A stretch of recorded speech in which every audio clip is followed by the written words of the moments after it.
with the ultimate respect, Eric Davis, that is not burgundy. Now that I'm seeing it even more up close. It's not purple. Yeah, it is. That's not purple. It's definitely purple. It's a definite shade of purple. That is not. Well, I mean, you know, when you bring purple. Eggplant. Eggplant. We'll go there.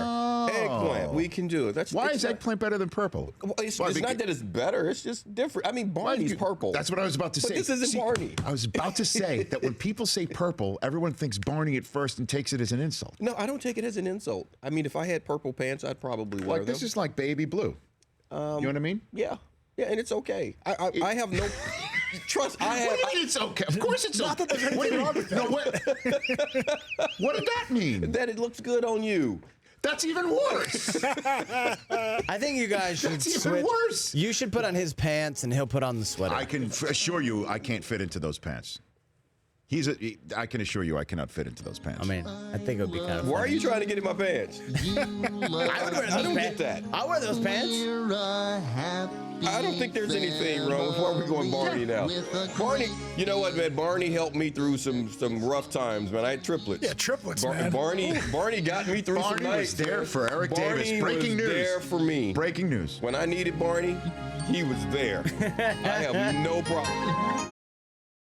It's time for the Honda Insider Report, and it's the 2017 all-new Honda Ridgeline that's once again front and center here on the Rich Eisen Show. Are you a truck guy, Eric Davis, at all? I am not a truck guy. This would make you a truck guy. This would do it for me? This thing is I gotta see it. beautiful to the eye, and then you get inside. It's the most spacious interior in its class, and then it's the smartest truck that is on the road. It's smart. It is tough. It is the Honda Ridgeline. You got to experience the difference for yourself. Stop by your local Honda dealer to test drive the all-new Honda Ridgeline. It's now Fat-Mouthing Thursday here with Eric Davis. I'll just say, it's Fat Mouthing Wednesday. We're just going to do it on a Thursday. Well, how about this? that? How about this? It's not about the scheme. You can travel to another day. Right? There it is. There it is. You understand what I'm saying? I understand exactly what you did there. I like what you did there. So that's it. Josh Norman has got Odell Beckham in his sights this weekend. And he had this to say about it yesterday. I don't shy away from nobody. Oh my gosh, my ego on Sunday reeks and oozes with confidence. So I don't bow down to nobody or their thoughts of me, no matter who we facing. So at the end of the day, give me your best shot, I'll take it.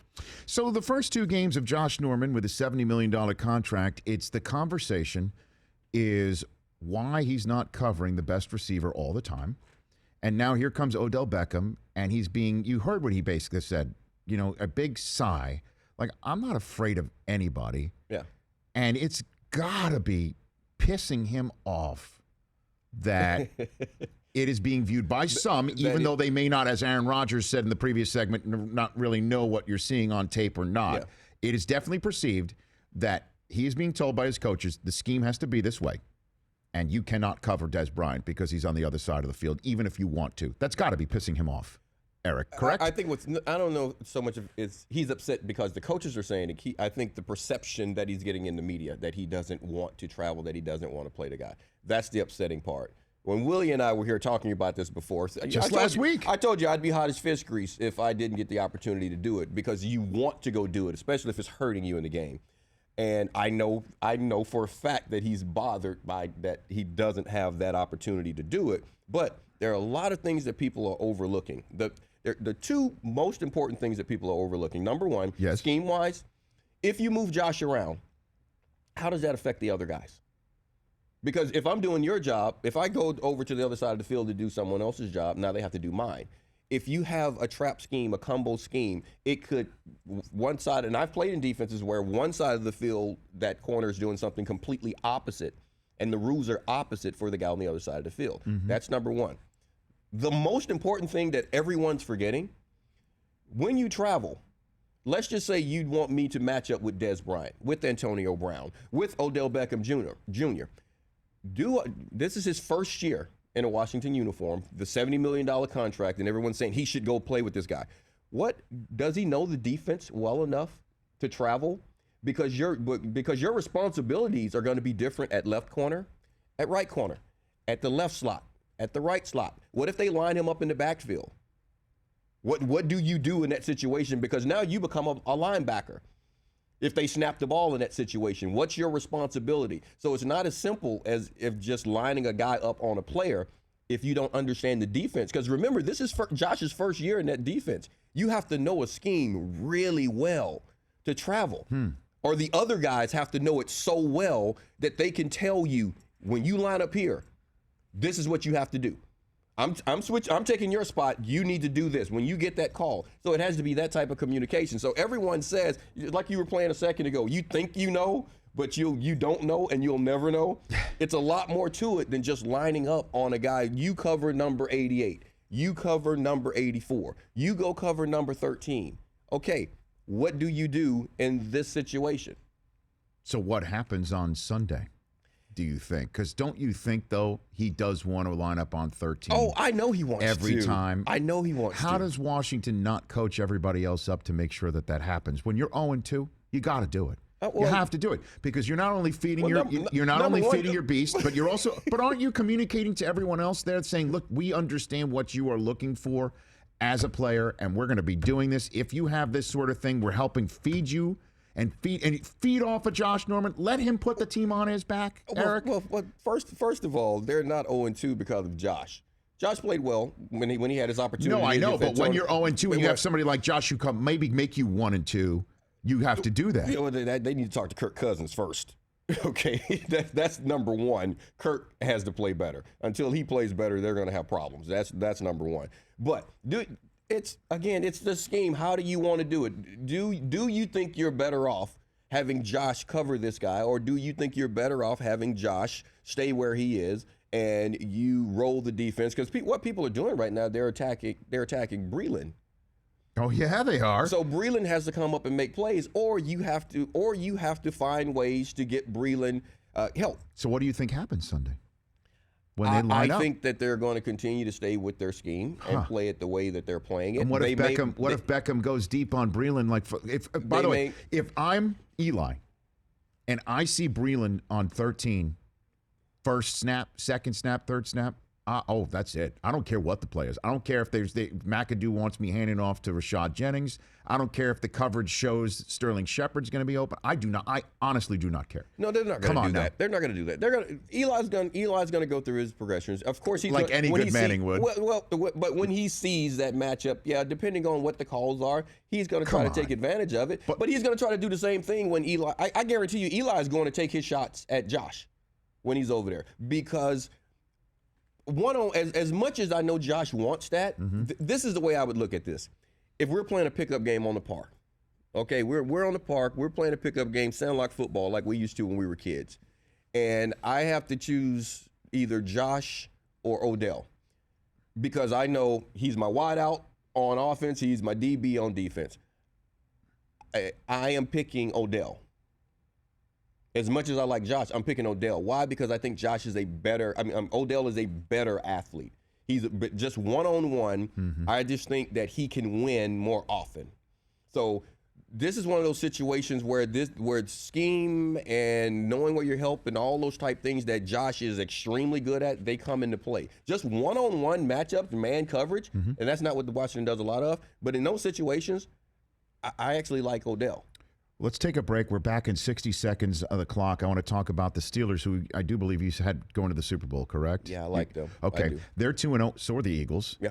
And everyone's talking about, well, what are the Patriots going to do without Brady? The Steelers have an opportunity to go 3-0 without Le'Veon Bell and getting him back. So I want to talk about this game and then hit on Colin Kaepernick with you. Okay. You've talked to a lot of players around the league, what they think about him and what's going on within the league, about the pregame stances and sittings. Yeah. That's next here on The Rich Eisen Show with Eric Davis. Hey, Eric Davis. I have these Denali NFL Blankets by the Northwest Company, sold at EliteTeam.com. They're massive, 44% bigger. There's Mike Del Tufo sleeping in his Giants one. I'm telling you, it's huge. And they're two blankets sewn together with technology that keeps you comfortable in any temperature. They're machine washable. They're really soft. And Del Tufo's literally sleeping on the job with his blanket. So you need to shop EliteTeam.com and save 10% with promo code RICH. Elite Team, the official blanket of Pure Fandemonium. Would you choose a Niners one? If you could choose any logo of a team, to be on your blanket? Oh, wow. Why do I have to pick one? Because you have to. I mean, why? Would it be Carolina? I mean, where'd you go? Jackson State. Works for the Rams You know what? now? This is the Niners. That's who drafted me. That's who gave me my opportunity. So I always feel that way about it. But this is the one caveat in that there were no Panthers at that time. So I feel like I had that You've been because out. the Niners were like, we want you, but Carolina did the same thing. They were like, we want you. Should we call our friends at Denali and see, can they make a half blanket? Ooh. I don't want to put them on the spot here. Panthers but I'm one just- well, side, they do. Niners the You other said they side. sew two together, right? Yeah. So I mean, that's the thing. I ask him. have love for both of those organizations. I really do. Again, go to EliteTeam.com and save 10% off with my promo code RICH. Steelers and Eagles, man, both 2-0. Wentz looks like the real deal. How do the Browns look at him and say he's not a top 20 quarterback talent in this league? How does that happen, Eric? Well, how do a lot of things happen for the Browns? Oh, my gosh. that's people get caught up in the school. People get caught up. That's that whole thing. The level of competition and all of these type things. And I remember Ray Roach telling me that when I was coming out of college, and he said, if I tell you to run next to your guy and you're faster, if I say jump, if I tell you to lift the weights, you're stronger, you jump higher, you're quicker. I look at the film, you play better. He was like, as far as I'm concerned, you're better. And this is exactly what he told me. He was like, I'm drafting you. He said, I don't care what I have to tell them when I get back to San Francisco. I'm drafting you because you're better than the other guys that I've been watching. And and I went to a little Division II school. Guys get caught up in the school, and that's what happened with Wentz. And, we get caught up in the media, the comparisons between Big Ben and Wentz. We already were hearing them a little bit at the Combine, then at the draft. Now they're both 2-0. I mean, it's going to be off the charts in the Keystone battle this week between Big Ben and Wentz. Yeah, and this is going to be a good test for Wentz and for Peterson, and how I think a lot of things that have helped. Number one, you look at who they've had to play, who Philly had to play. Browns-Bears. Browns-Bears. And I think it's safe to say they were going to win those games anyway, no matter who was quarterbacking. I think they had a shot at winning those games. That's part of it. So now you get to take on a bigger bear. So we'll see how that one plays out going against this big Grizzly. You love the Steelers. I like the You love Steelers them. because I like the organization. I like Coach T. I like how he doesn't allow anyone to expect to do anything other than compete at the highest level and win. They're always prepared. They're a talented ball club. They have the right element. I think they have enough choir boys to deal with the car thieves. And I think that's an important part of a locker room, just the chemistry when you talk about it. You can't have a lot of nice guys, but you got to have some. You can't have a bunch of guys that are going to break the rules all the time, but you got to have some. And Coach T knows how to deal with all those personalities. And these guys, they compete and show up when the red light's on. And they do it year in and year out, regardless of injuries or anything. And I'm just looking at it, just that club, just watching them, like it seems like they're going to be a tough out. And so far, they have been. When's Patriots Steelers, Brockman? When's that one on the docket? Because basically it's going to come down to that. Patriots Broncos, Patriots Steelers, maybe Patriots Ravens. Who are the Ravens? Can you help me out with that one? Oh, They're the 2-0 team that has the biggest question mark mystery, if you will. Well, but that's another club. The only question I had with them, Bills Browns. That's the two other B's. Bills Browns. Not Bears Browns. Bills Browns. Bills Browns. Well, the question I had with them were when their older guys came back healthy, because now they're healthy. So you get all those people back off IR. Are you going to respond? Because they are getting old. Sizzle's getting older. Smitty's getting old. Smith is older. How are they going to respond? That's a major part of it. And will the youngsters catch up? But you got a quarterback that everybody can believe in.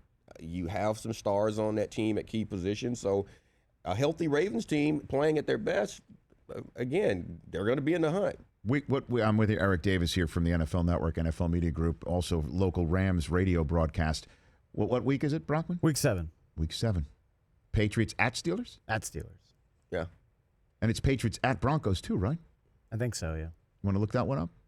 It's the internet right there in front of you. Use the Google Patriots machine. at Well, you Broncos. asked me about Patriots Steelers. You didn't ask me about Patriots Broncos. Well, I mean, you said you could say I'll look it up, not like I think so. Well, I mean, I think I was right. It's called the internet. It's Well, not no, called guesswork. I was right. Yeah, that's What week is that? Was I right or was I wrong? What week is that? I don't know. No, the answer is I'll look it up. December 18th, whatever week Week that is. 15, Week Rich. 15. That's what all's going to come down to. It could. And tonight's think pretty it'll be huge settled too, before man. then. Tonight's huge too. This is a big one. That's tonight. our poll question today. Yeah. That's our poll question today, and we'll ask that in a second. I do want to get before you have to run. You're speaking to a bunch of players about Kaepernick, I imagine. Is it? Well, it's just a conversation now. I mean, he started a conversation. What is the conversation you have with other players about Colin Kaepernick? Well, you know what? It's more so the conversation is more so not about Cap. It's about what has started, and the conversation is about what's not right and what's the next step. That's the part that I like about it. More Cap now. There are more people talking about him and more people respecting him than I think he's ever had. More so than when he was actually a winning quarterback in the league. I think the players view him differently. Because they didn't know him, and I think guys feel like they know more about him now. Because all you know about a guy until you actually sit down with him is what guys in the locker room say and their stats. Right. We know it's a small circle in athletics. It's a small circle in sports. But guys are respecting what he's doing because of the conversation that he started. It has gotten beyond the whether he's kneeling or standing. It has. It has gotten. Yes. There was a poll of, of fans that he's the most hated player in the NFL right now. Okay. So what? He's the most hated player in the NFL by whom? By 1,100 fans that were polled. That is now, we're hearing, Trump's above Clinton, Clinton's above Trump. We're on 700 phone calls in some of these Jersey polls. sales. I completely disagree. That's a lie. So those 1,100 people, and that's a small sample. So there's 1,100 people out of this country that took that test, said, okay, the majority of that section said that we don't like him. He's the most hated. So you get another 1,100 people, and we're going to see that that's not the case because his jersey sales. That right there, say all you want to say. You go spend $300 on his jersey, you like him. So, but players as a whole have respect for him and agree that he has sparked something that they feel they need to get on, white, black, Asian, whomever on these teams. Well, this is what I'm going to say. Players as a whole, whether they agree or disagree with how things got going, the majority of the conversations I've had are positive in the fact that this is now a conversation that can possibly make some change. That's the good part about it.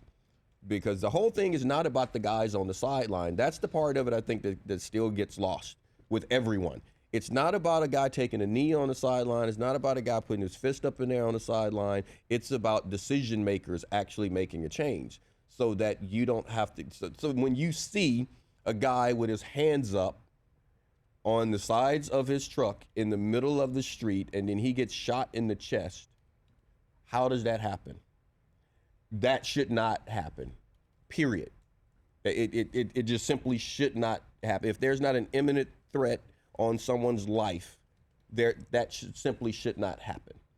And that's the conversation that is being had, that Cap has put himself in a position where you say, okay, he's the most hated person in the NFL. There are a lot of people are saying that hate is being directed in a good direction so that some change can be made. That's the conversation. I think it's a good thing. Eric Davis here on the Rich Eisen Show. Before I send you up the 405, the same way I will go, because you're on NFL Total Access after the game. I will be on the post game after the game. I'll be on the pregame as well. Who wins tonight? What do you got for me? Patriots, Texans. That's our poll question right now. Well, you think about that. What is it? What's the current results, Brockman? What do you got for me? Thursday Night Football, Texans, 58%. 58%. I'm in the 42, by the way. You know what? I'm in the 42 as well. Wow. I just the thing. Everyone taking the Patriots has me nervous. Yeah, Tony Gonzalez took them I'm too. just saying, the thing about the Patriots, I've just seen them in this situation before. We've been there, and until week one we were there. Yeah, and until you show me that Belichick can't outcoach, number one, his former coaches. Until you show me that he can't outcoach them, until you show me that he doesn't know how to set up a game plan to accentuate the positives. If his quarterback is not ready, then LeGarrette Blount may run the ball 40 times. He'll come in if this quarterback has a specific skill set. He may come out running the option. Forget read option. He may run a triple option. Belichick is going to put in a game plan that suits this guy's strengths. Period. Look at that. They're calling me now. They're calling you right now. Yeah. But so I got to go with the Patriots. Thanks for coming on, Eric. I'll see you up the road. Eric Davis is here. The Rich Eisen Show, weekdays at noon Eastern on Audience.